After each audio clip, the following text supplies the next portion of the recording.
우리 한번 따라해 보시겠습니다. 난 예수가 좋다오. 난 예수가 좋다오. 우리 한번 함께 일어나셔가지고 평소에 잘 이렇게 인사 안 하시는 분들 일어나시기 바랍니다. 일어나셔도 됩니다. 예. 세 분만 찾아가셔서 난 예수가 좋다오 이렇게 한번 인사해 주시기 바랍니다. 괜찮습니다. 이렇게 좀 움직이셔도 돼요. 가셔서 못 움직이시네. 거기 서셔서 이렇게 하시는데 가셔서 이렇게 평상시에 잘 이렇게 인사 못 하시는 분들 하는 것도 좋습니다. 예. 난 예수가 좋다오. 예. 멀리 가신 분들 계시는데 돌아오실 때까지 기다리겠습니다. 돌아오시고 우리가 사도행전 지금 계속해서 공부하고 있습니다. 16장까지 왔는데 여러분, 제가 만약에 오늘 저녁에 벌써 8개월 저희들이 공부했습니다. 물론 그 중간에 헌신 예배도 있었고 또 다른 일들이 있었지만은 그래도 계속해서 우리가 사도행전을 공부해 왔는데 16장을 오늘 끝낼 텐데 여러분 제가 만약에 한번 눈을 지그시 감으시고 사도행전을 한번 생각해 보십시오. 그러면은 어떤 스토리가 생각이 날까요? 1장부터 16장까지.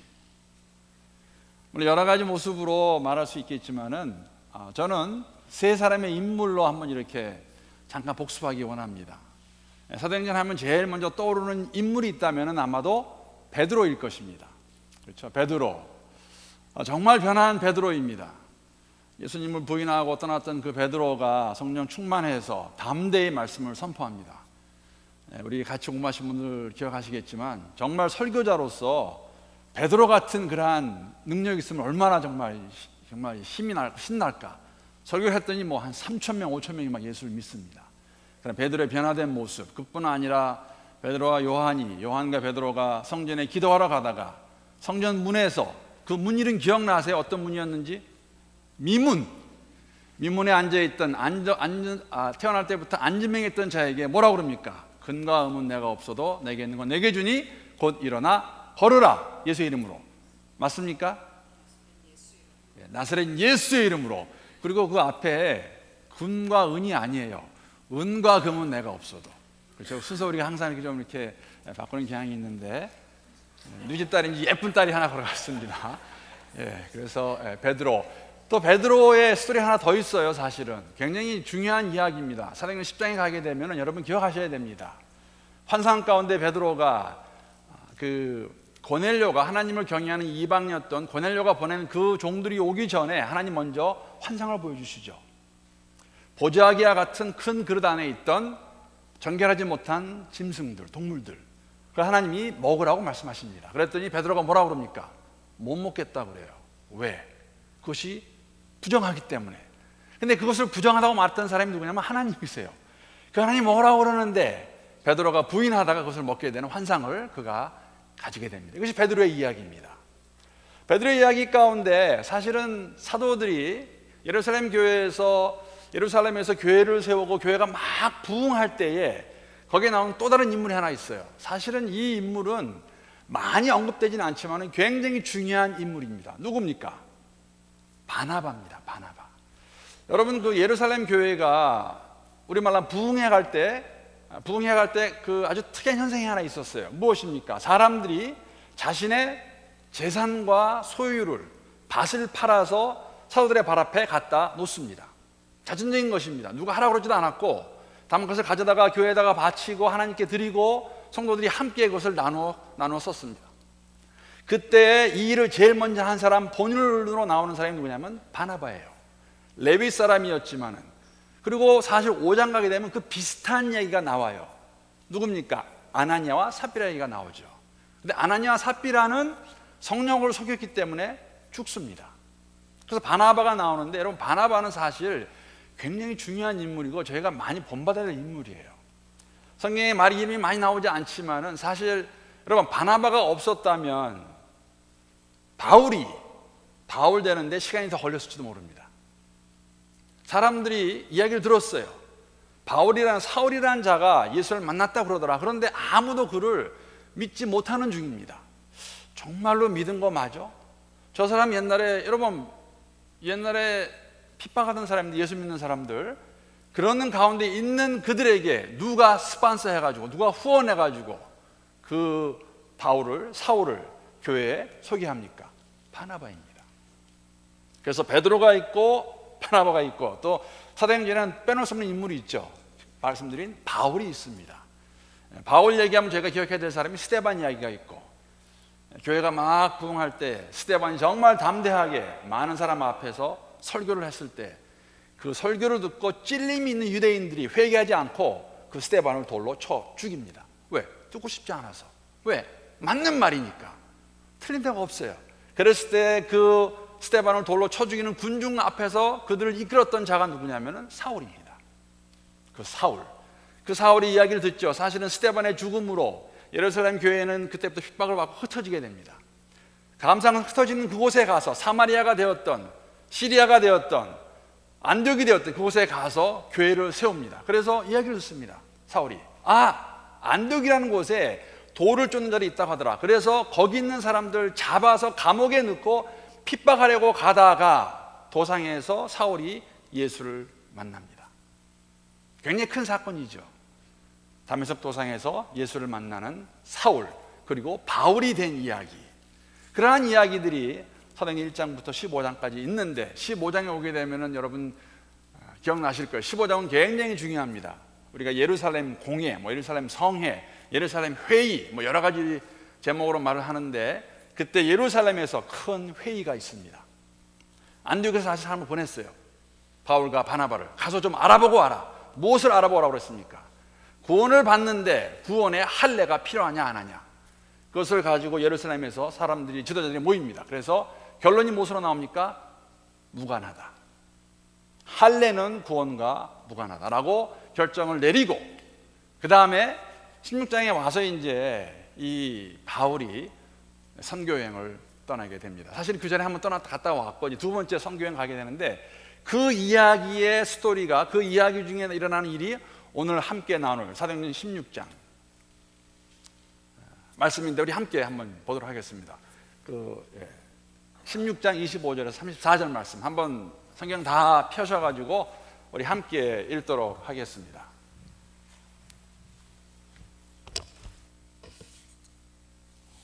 우리 신약 216페이지에 있는데 우리 함께 찾아서 교독하도록 하겠습니다. 25절 말씀 제가 먼저 읽겠습니다. 한밤중에 바울과 실라가 기도하고 하나님을 찬송하며 죄수들이 듣더라. 이에 갑자기 큰 지진이 나서 옥토가 움직이고 문이 곧 다 열리며 모든 사람의 매인 것이 다 벗어진지라. 간수가 자다가 깨어 옥문들이 열린 것을 보고 죄수들이 도망한 줄 생각하고 칼을 빼어 자결하려 하거늘 바울이 크게 소리질러 이르되 내 몸을 상하지 말라. 우리가 다 여기 있노라 하니 간수가 등불을 달라고 하며 뛰어들어가 무서워 떨며 바울과 실라 앞에 엎드리고 그들을 데리고 나가 이르되 선생님들이여 내가 어떻게 하여야 구원을 받으리까 하거늘 이르되 주 예수를 믿으라. 그리하면 너와 내 집이 구원을 받으리라 하고 주의 말씀을 그 사람과 그 집에 있는 모든 사람에게 전하더라. 그 밤 그 시각에 간수가 그들을 데려다가 그 맞은 자리를 씻어주고 자기와 그 온 가족이 다 세례를 받은 후 그들을 데리고 자기 집에 올라가서 음식을 차려주고 그와 온 집안이 하나님을 믿음으로 크게 기뻐하니라. 오늘 이 내용도 저희가 잘 알고 있는 내용입니다. 특히 오늘 내용 가운데 31절 말씀은 제가 너무나 잘 알고 있는 내용입니다. 주 예수를 믿으라. 그리하면 너와 내 집이 구원을 얻으리라. 구원을 받으리라. 그래서 이 구절을 바탕으로 오늘 함께 나누는 이 성경 공부의 타이틀을 말하라고 하면 예수 믿으세요 라고 그렇게 정해 보았습니다. 예수 믿으면 구원 받습니다. 예수 믿으면 복 받고 복 있습니다. 그 구원은 하나님을 아는 것이죠. 항상 제 마음 가운데 부담이 있다 그러면 우리가 함께하는 공동체 안에 교우들 가운데 아직까지도 이 예수를 만나지 못한 분이 계시다면 이 예수를 만날 수 있기를 기도합니다. 예수가 참 좋다는 것 경험할 수 있으면 좋겠습니다. 난 예수가 좋다오가 가끔씩 부르는 찬송가의 찬양의 한 구절이 아니라 우리의 삶 가운데서 어디에 있으나 정말 예수만 생각해도 참 기분이 좋은 우리의 마음이 흥분되는, 힘들고 어렵다가도 예수 생각하면은 살만 난다. 왜? 예수가 있어서. 그런 간증이 있을 수 있기를 바랍니다. 예수를 이미 만난 믿으시는 성도들은 예수 더 잘 믿고 또 잘 믿되 바르게 믿을 수 있기를 기도합니다. 그래서 오늘 그러한 이야기를 좀 함께 나누기 원합니다. 여러분, 오늘 본문에 보게 되면은 실라가 나옵니다. 근데 실라는 저희들이 참 잘 몰라요. 제가 만약 여러분에게 실라가 누굽니까 물어보면은 뭐라고 대답하시겠어요? 우리 조선에 있는 신라가 아니라 이름 실라. 이 실라가 누구일까? 오늘 본문에 그 실라가 등장합니다. 감옥에 함께 있던 동역하던 자가 바로 실라였습니다. 물론 오늘 본문에 나오는 실라가 첫 번째 등장은 아닙니다. 두 번째 등장입니다. 기록된 사도행전 말씀 보게 되면은 두 번째로 나오는데 분명한 것은 바울의 동역자였습니다. 함께 복음을 전하다가 감옥에 들어가게 되죠. 실라라는 이름은 15장에서 먼저 나오는 15장 22절 말씀 한번 제가 먼저 찾아와서 읽도록 하겠습니다. 15장에 여러분 그 배경을 기억하시죠? 지금 예루살렘 공회가 모였고 그 일이 다 해결이 된 다음에 이에 이제 그것을 알리는 일이 남았습니다.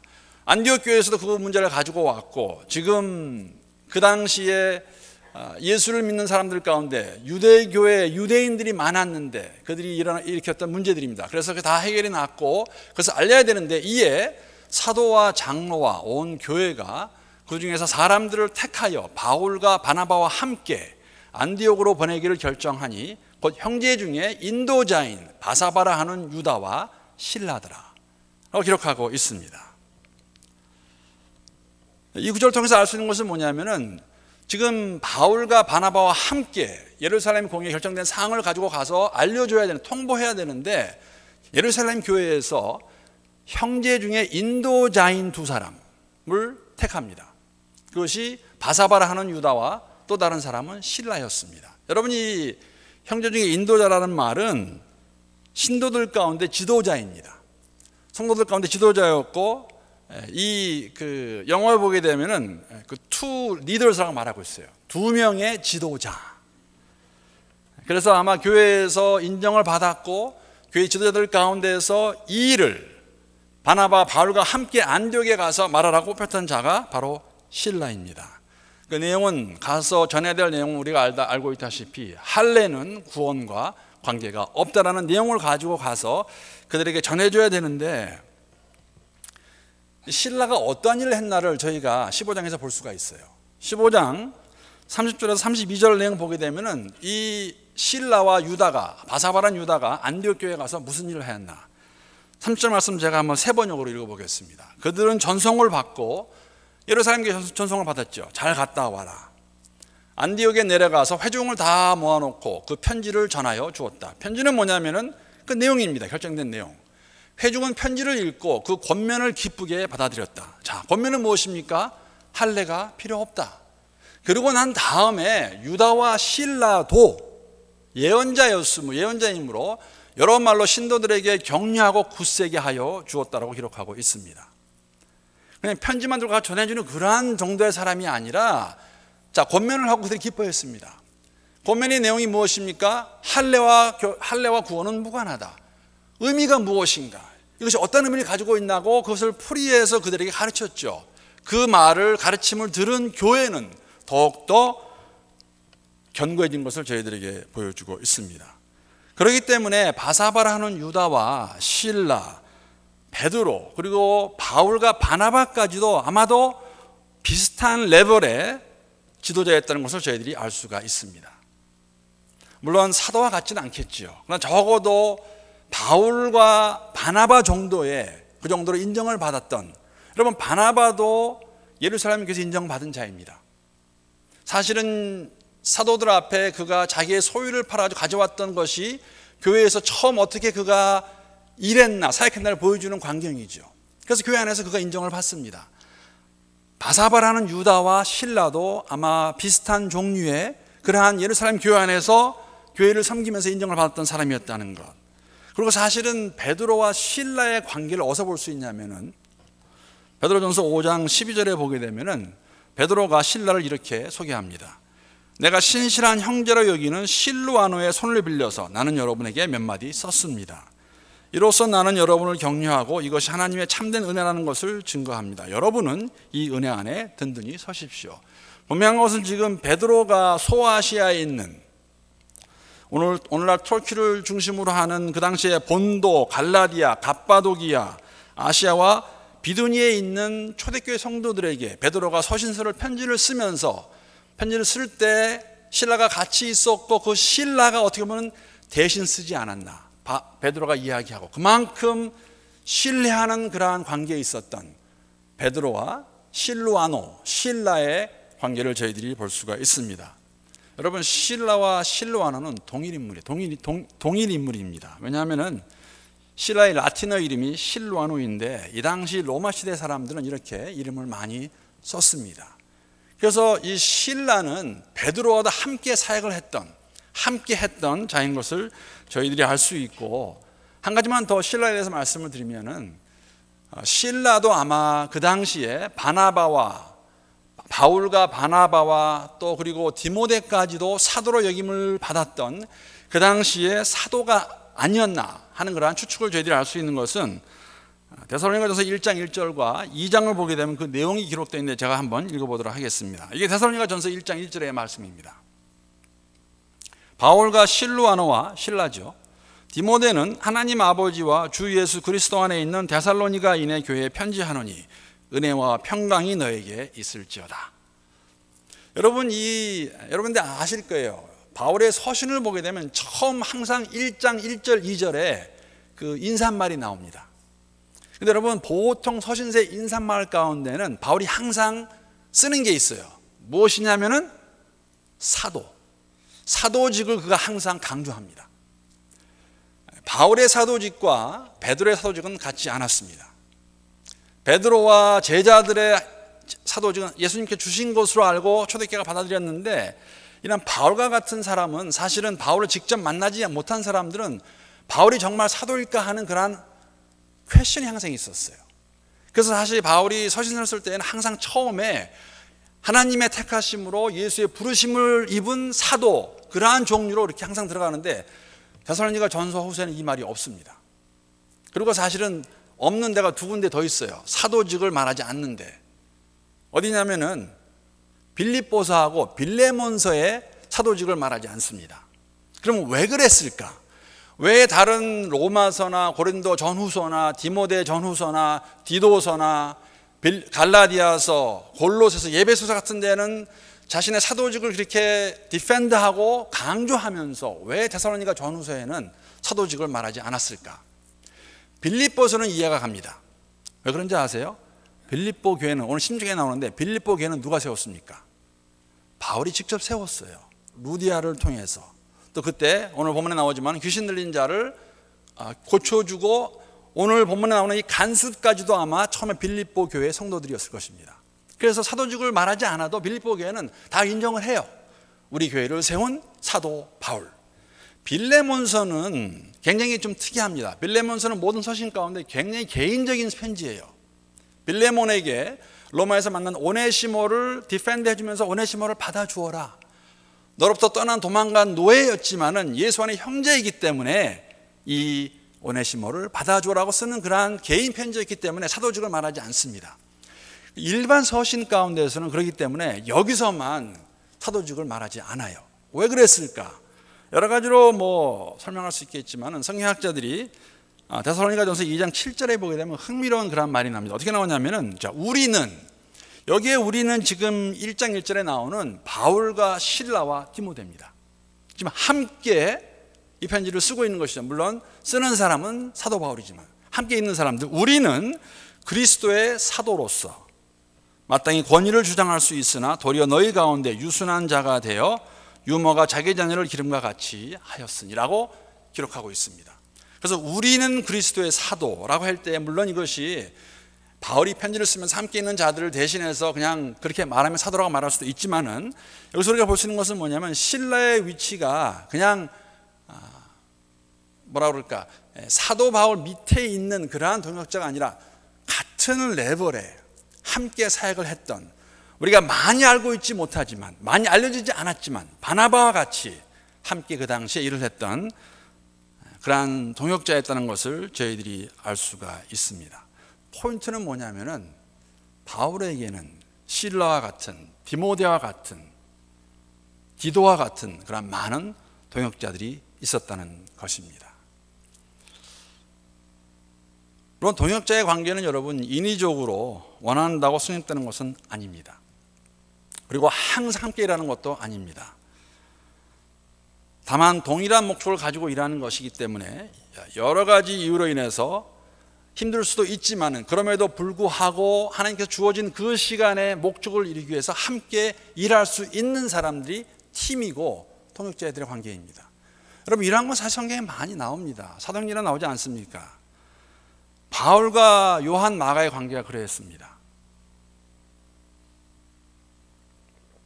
물론 나중에 이 관계가 회복되긴 하지만 1차 선교여행 가운데 아마도 다른 큰 이유가 없고 그냥 마가는 힘이 들어서 바나바와 바울을 쫓아서, 모르겠습니다, 얼떨결에 쫓아왔는지 바나바의 조카이기 때문에 쫓아왔는지 아니면 그 당시에 마음이 막 뜨거워서 나는 가야겠다 쫓아왔는지 모르지만 일상 막상 나와서 선교하다 보니까 어렵고 힘들어요. 그래서 도중에 그가 돌아갑니다. 그것을 보았던 바울은 2차 선교여행 때 마가를 데려갈 수 없다고 말합니다. 그런데 적어도 1차 선교여행 가운데 앞부분은 마가가 사도 바울의 동역자였어요. 함께 일을 했다는 것이죠. 바울과 바나바 관계도 그렇습니다. 여러분 사실 바울이 바나바를 떠난다는 것은 어떻게 보면 배은 망덕한 일이에요. 아무도 그를 알아주지 않고 인정하지 않을 때에 바나바가 그를 인정해 주었고 교회에 소개시켜 주었는데, 요한 마가로 인해서 그들이 다툼을 갖게 되죠. 원성이 올라갔던 것 같습니다. 왜냐하면 그 일로 인해서 바나바는 마가를 데리고 선교여행을 떠나고 바울은 그때 누굴 데려가냐면 그때 실라를 데리고 떠납니다. 그게 이제 두 번째 얘기입니다. 오늘 본문의 실라가 그러한 사람입니다. 그러니까는 바울과 실라의 만남은 저희가 기록된 사도행전 보게 되면은 사도행전 15장에서 예루살렘에 갔다가 거기서 만나게 된 게 되는 것이죠.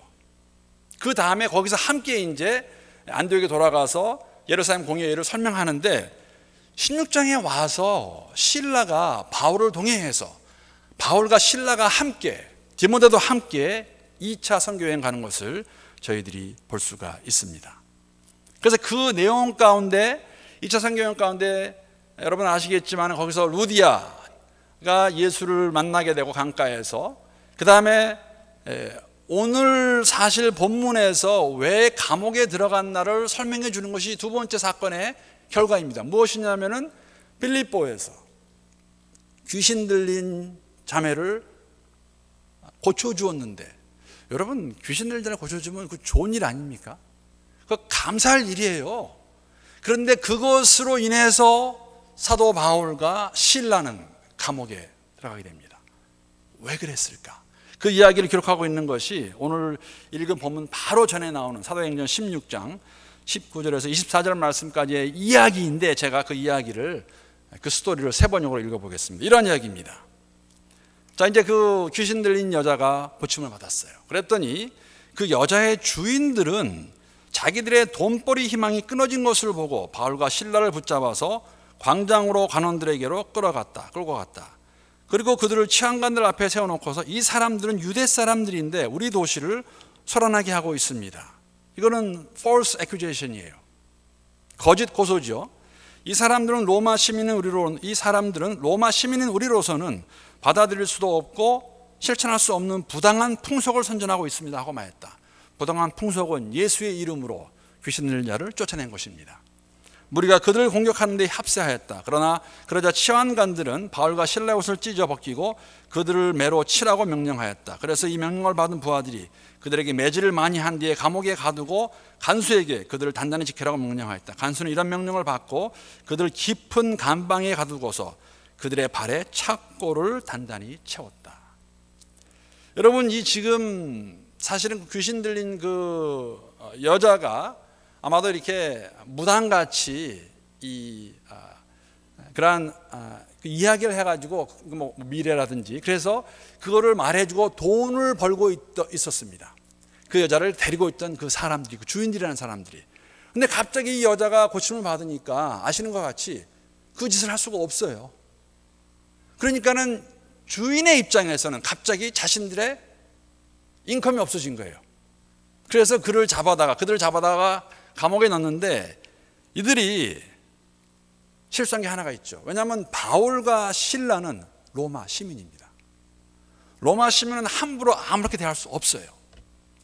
그런데 유대인이라고만 생각하고 이들이 그들을 잡아다가 때리고 그 다음에 감옥에 집어넣는데 24장에 뭐냐면 이런 명령을 받은 간수가 그들을 깊은 감방에 채우고 착고를 채워놨습니다.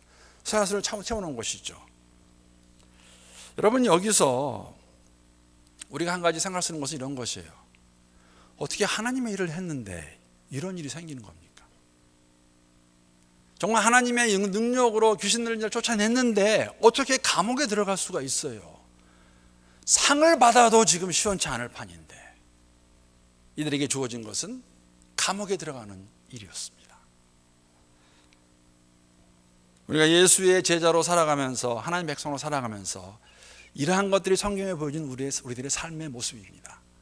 우리가 예수를 열심히 잘 믿고 최선을 다해서 믿지만은 그렇다고 세상에서 항상 우리가 소위 말하는 일이 다 잘 되는 건 절대 아니에요. 어떨 때는 더 힘들다는 것이죠. 만약에 바울과 실라가 그 귀신 들린 여자를 그 귀신을 쫓아내지 아니했으면은 이런 일 없었을 거예요. 얼마나 편하고 좋습니까? 그냥 지나가면 돼요. 빌립보를 떠나 다른 데 가면 됩니다. 그런데 그 여자를 보고 분명히 측은한 마음이 들었을 것입니다. 그래서 그를 고쳐주었는데 고쳐주었더니 감옥에 넣는 거 있죠. 예수 일을 했더니 어려운 일이 오는 거 있죠. 예수를 더 잘 믿어보겠다고 했더니 더 힘듭니다. 이것이 성경에 보여주고 있는 믿는 사람들의 삶의 한 부분의 모습입니다. 하나님 복을 주십니다. 우리 복 있는 사람입니다. 그러나 항상 우리가 그런 삶을 나타내는 건 아니에요. 힘들고 어렵고 아플 때가 있다는 것. 우리를 더 놀랍게 하는 것은 감옥에 들어간 바울과 실라가 무엇을 하는가? 무엇합니까, 여러분? 그 감옥 안에서 기도하고 찬양합니다. 여러분, 정말 힘들 것 같아요. 정말 어려울 것 같습니다. 저는 정말 어려울 것 같습니다. 내게 너무너무 어렵고 아픈 일이 있는데 그 가운데 정말 내가 무릎 꿇고 기도하면서 하나님을 찬양할 수 있을까? 사실 이렇게 감사하고 기도할 수 있었던 이유는 바울도 그렇고 실라도 그랬을 것입니다. 왜냐하면 다 경험한 자들 아닙니까? 정말 하나님의 은혜가 어떠한 것인 것을 그들이 맛보았기 때문에 예수를 위해 살다가 주의 복음을 전하다가 이런 일이 오는 것조차도 그들이 감사함으로 기쁨으로 특권으로 복으로 받지 않았을까? 이런 거예요. 이거 아무나 받는 거 아니다. 아무나 감옥에 들어올 수 있는 거 아니다. 나는 예수 전하다가 감옥에 들어왔다. 얼마나 내게 주어진 축복이냐라고 라는 마음을 가지고 그들이 기도하고 찬양하지 않았을까? 예수를 잘 믿기 원하는데 더 잘 알기 원하는데 너무너무 힘들어지는 것이죠. 그럼 우리가 어떻게 반응을 해야 되겠습니까? 적어도 오늘 본문의 말씀 보게 되면 그럴 때 더욱더 내가 예수님 따라서 말씀대로 살고자 하니까 사람에게 가만히 있지 않냐고 나를 이렇게 어렵게 하는구나, 힘들게 하는구나. 이러한 고난 아무나 받는 거 아니네. 다른 마음을 가질 수 있을까? 어떻게 생각하세요? 이것이 우리가 가지고 있는 고심입니다. 이 땅에 살면서 육신의 몸을 입고 살고 있습니다. 왜 우리라고 세상과 같이 잘 살고 싶지 않겠어요? 정말 떵떵거리면서 살고 싶지 않겠습니까? 그거 싫은 사람 누가 있겠어요? 그러나 현실 가운데서 예수의 제자로 살기 때문에 어려운 일이 있다는 것이죠. 힘든 일이 있다는 것이에요. 그것은 현실이고 사실이고 진실입니다. 왜? 사단마귀가 우리를 가만히 놔두지 않기 때문에. 더 기가 막힌 것은 하나님께서 그들의 기도를 들으시고 찬송을 들으시고 옥문을 열어주셨어요. 그 깊은 감옥의 옥문을 열어주십니다. 그 쇠사슬이 다 풀립니다. 지금 남은 것은 뭐냐면은 밤중에 그들이 그냥 일어나서 거기를 떠나가지고 다른 도시로 가면 끝. 다 끝이에요. 또 쫓아오면 한마디 하면 돼. 나도 로마 시민이다. 내가 뭐 잘못했느냐. 라고 말하면 다시 잡아가지 못할 거예요. 그런데 바울과 실라는 감옥을 떠나지 않습니다. 거기에 그대로 있습니다. 여러분 잘 알지 않습니까? 간수는 오해했어요. 갑자기 지진 같은 것이 나면서 옥문이 다 열리고 그러니까는 다 도망갔겠구나. 특히 저 바울과 실라라는 자 단단히 지키라고 그랬는데 도망갔구나. 그러면 내 목숨은 이제 끝났구나 라고 생각하는 가운데 스스로 죽으러 그럽니다. 이럴 바에는 내가 먼저 죽는 게 낫지. 그러한 그에게 바울과 실라가 말하지 않습니까? 그러지 말라. 아마도 바울과 실라는 이러한 상황을 알고 있었기 때문에 옥문이 열리고 쇠사슬이 다 끊겼지만은 창고가 다 열렸지만은 떠나지 않은 것 같습니다. 왜냐하면은 바울과 실라에게는 분명한 삶의 목적이 있던 사람이에요. 감옥에 들어가고 안 나가고 감옥에 있고 없고 문제가 아닙니다. 어려움이 있고 없고 문제가 아닙니다. 어떠한 삶의 상황에 처한다 할지라도 내게 불러주신 그 목적을 이루기 위해서라면, 내가 만약에 감옥을 떠난다면, 감옥을 도망간다면 저 간수가 혹시 잘못되는 것이 아닐까? 물론 성경에는 자세하게 나와 있지 않아요. 그러나 일어난 사건을 보게 되면 그들이 감옥을 떠나지 않았기 때문에, 도망가지 않았기 때문에 간수가 스스로 자결하지 않고 간수뿐만 아니라 간수의 모든 식구들이 예수 믿고 세례받는 일이 있지 않습니까? 이것이 저희들에게 보여주는 오늘 본문의 말씀입니다. 여러분, 이것을 저는 이렇게 말하고 싶습니다. Radical lifestyle. 이 radical라는 단어가 제가 한번 찾아봤더니 굉장히 센 단어예요. radical, 급진적인, 과격한, 끝내주는. 제가 그렇게 정리해가지고 세상과는 진정으로 구별되는 삶, 그게 radical lifestyle이에요. 예수를 믿는데, 예수를 바로 믿고 예수를 잘 믿어서 예수께서 원하시는 그 삶을 살아가고 나타내고 보여주는 그러한 라이프스타일, 이것이 radical lifestyle이고, 예수 믿으면, 예수 잘 믿으면 이러한 삶이 여러분과 제 안에 있습니다. 있어야 됩니다. 아멘이십니까? 제가 오늘 세 가지로 적용하고 오늘 말씀 마치겠습니다. 여러분과 제가 그러면 이러한 삶을 살고 있다면 우리의 삶 가운데는 어떠한 모습이 있을까? 오늘 함께 지금 나눈 내용을 가지고 제가 세 가지 부분에 적용을 합니다. 첫 번째는 뭐냐면은 정말 주님께서 허락하셔서 함께 일하는 좋은 동역자들이 함께하는 그러한 생활이 radical lifestyle이에요. 그냥 가장 간단하게 말씀을 드리면 나 혼자 할 수 없습니다. 저 혼자 할 수 없습니다. 여러분 혼자 할 수 없어요. 함께하는 동역자들이 있어야 합니다. 공동체의 모습이기 때문에. 사도 바울에게는 정말로 적지 않은, 정말 많은 좋은 동역자들이 있었습니다. 그것이 저는 사도 바울이 성격이 좋아서, 성품이 좋아서 그런 건 아니라고 생각해요. 여러분, 바나바와 요한 마가를 데리고 그렇게 대판 싸우는 사람, 물론 나중에 화해했지만 좀 생각해 봐야 돼요. 왜 이해를 못할까? 그럴 수도 있지. 어려우면 어려운 거고. 근데 그거 가지고 그렇게 싸워서 바나바하고, 은인 같은 바나바하고 그렇게 대판 싸우고 헤어질 필요가 있을까? 그런 것만 보더라도 바울의 성격이 정말 성품이 좋았을까? I don't know예요. 가서 나빴다고 말하지 마세요. 저는 모른다고 얘기한 겁니다. 그냥 이렇게 말씀드리는 거.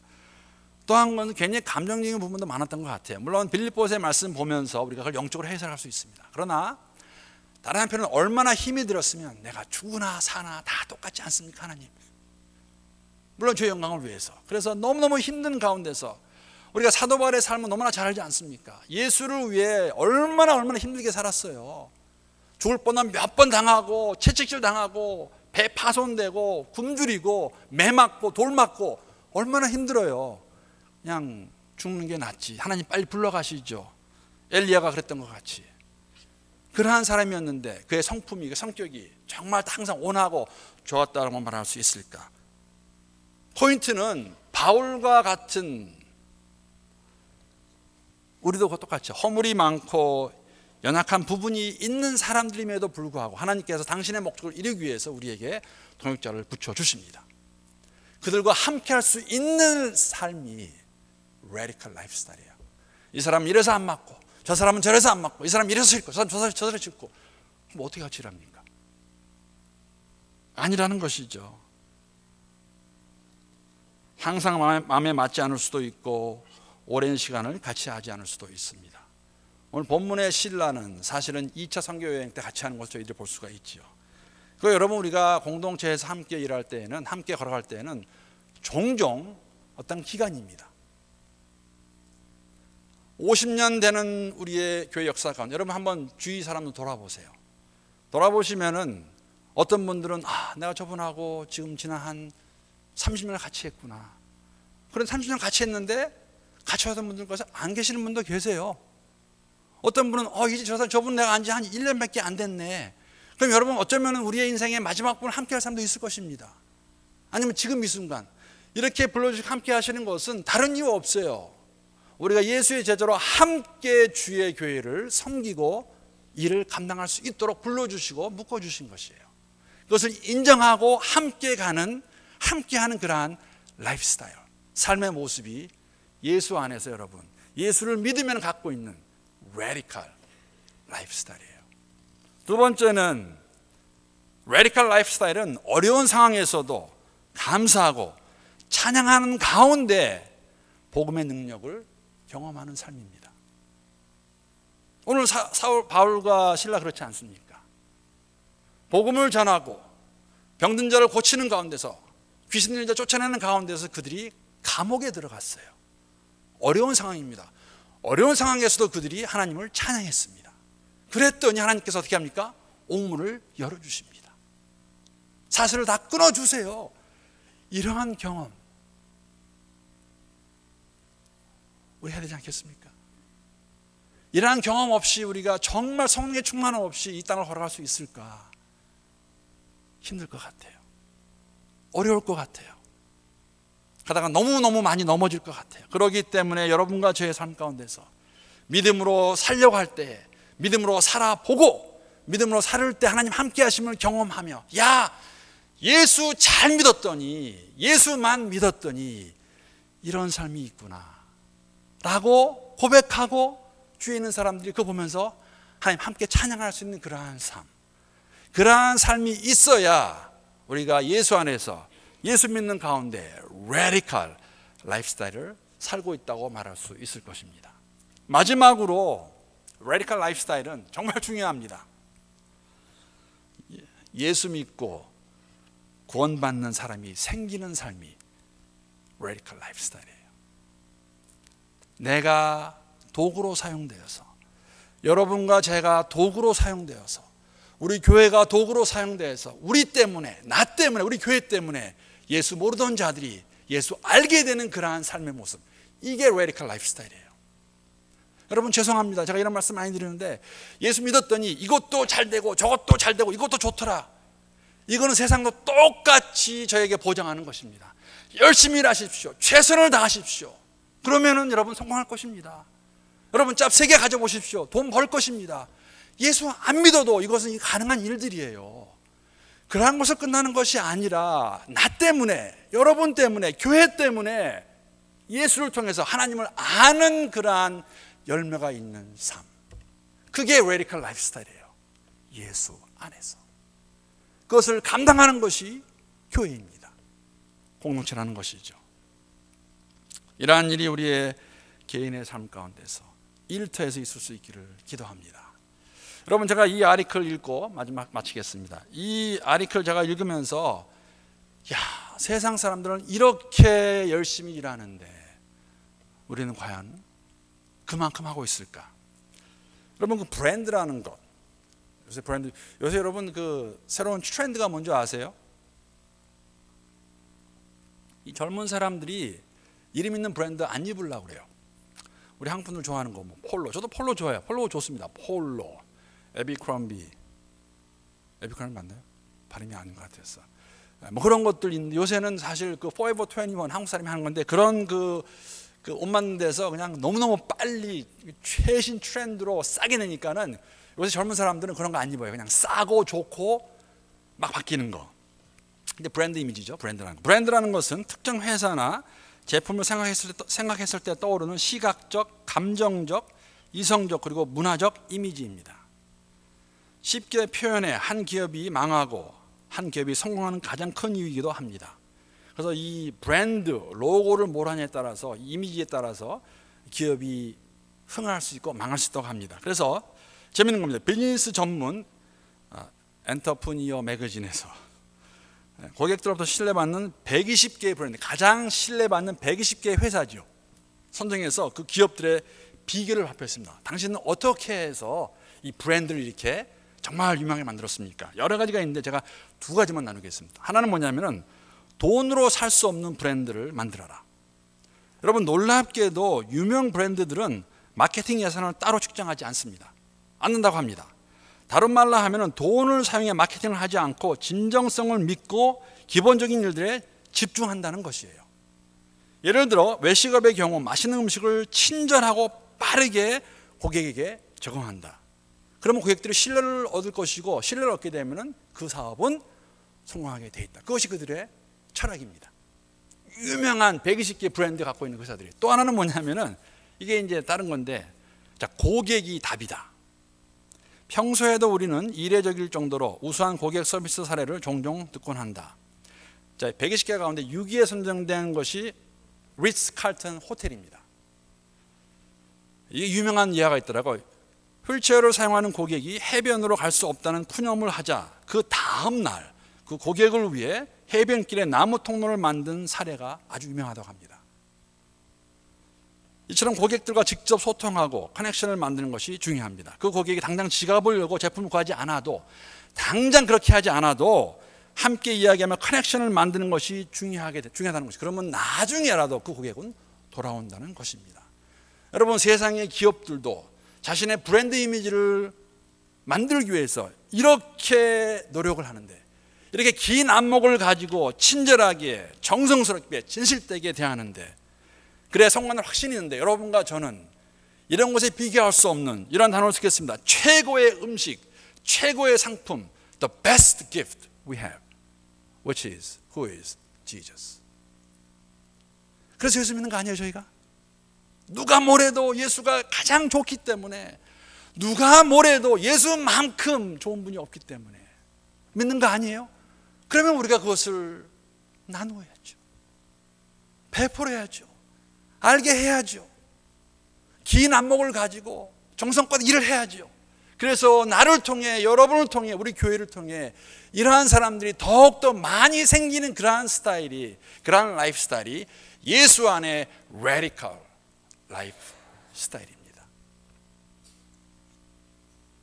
사랑하는 성도 여러분, 이러한 삶, 모습으로 끝나는 것이 아니고 이러한 삶을 대하는 우리의 마음, 우리의 태도, 우리의 동기가 정말 근본적으로 세상과는 다른 그런 라이프 스타일을 살아갈 수 있는 여러분과 제가 될 수 있기를 우리 주님의 이름으로 기도합니다.